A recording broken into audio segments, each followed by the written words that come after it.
Šiandien žiniose matysite. Penktadienį net 2 miesteliuose karaliavo futbolas.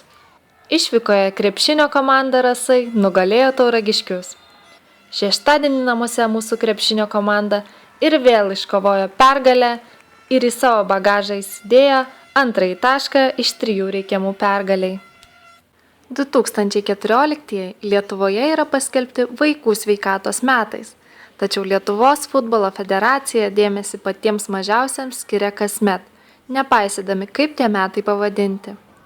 Vienas iš jų projektų, futboliukas, mūsų rajone karaliauja jau ne pirmus metus ir šiemet net 2 mokymo ir ugdymo įstaigose, Nemakščiuose ir Pryšmančiuose, vyko baigiamoji šio projekto šventė. Pasveikinti vaikų į šiuos renginius atvyko Masinio futbolo asociacijos prezidentas Anatolijus Tecenko bei futbolo entuziastas, visuomenininkas Steponas Nacius. Svečiai nustebo pamatę, kad atvyko ne į šiaip rungtynes, o į tikrą futbolo fiestą su spektakliais, koncertais, vaišėmis ir netgi dovanomis jiems patiems. Tačiau vaikučių svečiai taip pat nepaliko be dovanų. Jiems buvo įteikta daug inventoriaus savo įgūdžiams gerinti, o Steponas įteikė saldžių dovanėlių. Vaikų veidus puošė nuoširdi ir nesuvaidinta šypsena, kuri parodė, kad mūsų mažiausiems yra svarbus dėmesys, o ypač jeigu jis rodomas per populiariausią pasaulyje sporto šaką – futbolą.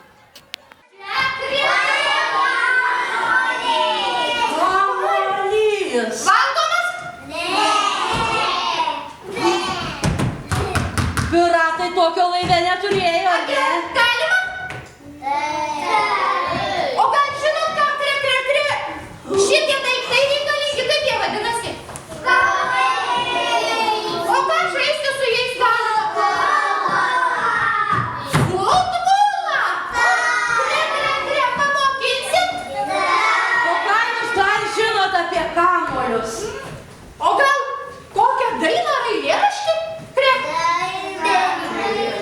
O eilėraštį apie kamuolį? Kas moka eilėraštį apie kamuolį? Aš tai ne. Na, Pasakykit, kas moka. pradedam garsiai. Prašau, kartu.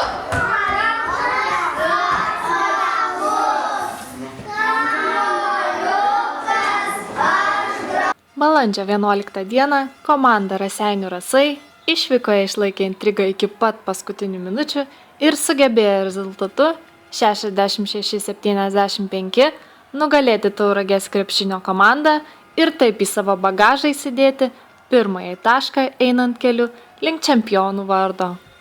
Penktadienį vienu žingsniu priartėję prie čempionų titulo, Raseiniškiai kaimo turizmo sodybos Karpinės sporto komplekse šeštadienį metė dar vieną iššūkį tauragiškiams. Pilnutėlėje sporto salėje, į kurią stebėti rungtynių žiūrovai rinkosi jau gerokai prieš susitikimą, paskutiniesiems teko tenkintis tik stovimomis vietomis. Rungtynių eiga buvo banguota, tai vienai, tai kitai komandai vis išsiveržiant į priekį, įtampa buvo didžiulė. Tačiau kulminacija jį pasiekė tuomet, kai likus vos keletui sekundžių iki rungtynių pabaigos, rezultatas tapo lygus 72-72. Tačiau niekam nepavyko įmesti lemiamų taškų pergaliai pasiekti. Per pratęsimą atrodė, kad Raseinių Rasai įgavo antrą kvėpavimą ir be jokių skrupulų sutripė Tauragės krepšinio komandą, rungtynės baigdami rezultatu 87-75. Raseiniškių komanda jau turi antrąjį tašką iš 3 reikiamų čempionų vardui. Sekančios rungtynės vyks Tauragėje, iš kurios tikimės mūsų komanda grįš jau kaip čempionai.